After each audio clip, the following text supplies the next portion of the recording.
What's going on, folks? Shawn Long here of Nintendo Enthusiast, and happy birthday to me! I'm 30 years old today, so I'm not really dressed like a 30-year-old. I haven't really changed any of my habits, so I don't know, I guess it's just a number. This week's episode of Week in Review is going to be a special. I've been wanting to do a special for a while, haven't done one in a little bit, and you guys know I like to do unique things from time to time. This week's special is going to be the top 5 upcoming Wii U games not made by Nintendo. We all know Nintendo makes up a huge chunk of the Wii U library, but there's actually some games that are coming out in 2015 that are not made by Nintendo that look very promising. So, without any further ado, let's jump into number 5 on my list. Coming in at number 5 is Rodea the Sky Soldier. Brought to us by the creator of Knights and Sonic, Yuji Naka, Rodea the Sky Soldier looks pretty cool. It definitely has a vibe sort of Knights mixed with a little Sonic 3D action games, so it has a lot of potential. The graphics are kind of hit or miss, it looks like, but I feel as a whole the package maybe end up worthwhile. It's definitely a game that you should check out and keep in mind because, you know, there's not many third-party exclusives for the Wii U, and this title's coming to the Wii U and the 3DS. The Wii U version also includes the Wii version that was completed but never released, so it's definitely a game worth checking out and researching to see if you're going to be interested in it, because I am.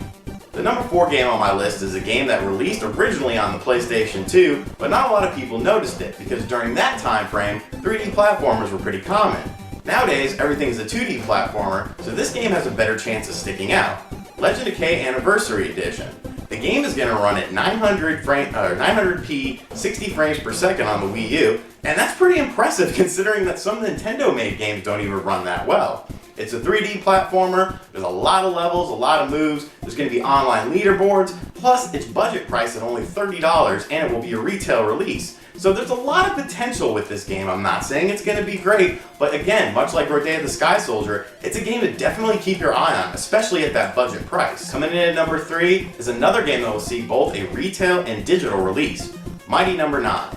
Yes, I've been a bit critical on this game, but at the end of the day, it still has a ton of potential. From what I've heard at E3, it's a very love it or hate it experience, but I seem to think I might love it. Plus, you gotta consider, retail is going to be $29.99, digital is going to be $19.99. So fans of Mega Man and 2D platformers should find a lot of great stuff with this game. And I'm very glad to see that the physical edition is coming to the Wii U because obviously I like physical stuff. So that's the edition I'll be picking up. And I think it's a game that could be very solid. The final 2 games you should be familiar with because they were involved with the Nindies at Home promotion.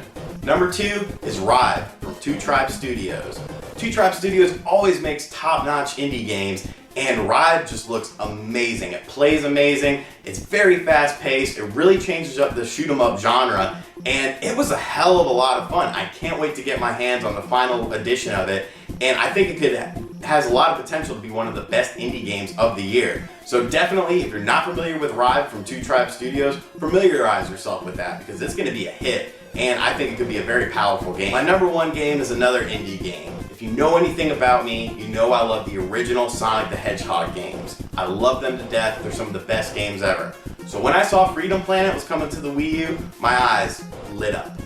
When I played the Nindies at Home demo for Freedom Planet, I almost had a heart attack. It was that magical. The feeling, the environments, the graphics, everything was so fast-paced, everything just felt so right. It's like a 2D Sonic game done properly. This is what Sega should have done with the Sonic franchise. And from what I've played of Freedom Planet, it is just absolutely amazing, and I pray that Wii U owners really get behind this game and back it, and it shoots up the eShop charts because this is my number 1 game coming out to the Wii U that's not released by Nintendo in 2015. Alright, and that's going to do it for this week's episode. Hope you guys enjoyed my list, maybe learned something about a game that you weren't really familiar with. Be sure to give me your list in the comments section below of what games you're looking forward to on the Wii U that are not made by Nintendo. As always, be sure to like this video, subscribe to our channel for more great content because Jason is still doing those indie studio tour videos, and they're just very fascinating. It's awesome to see how the inner workings of an indie studio are. And I'll see you guys next week for a more traditional week in review. Later.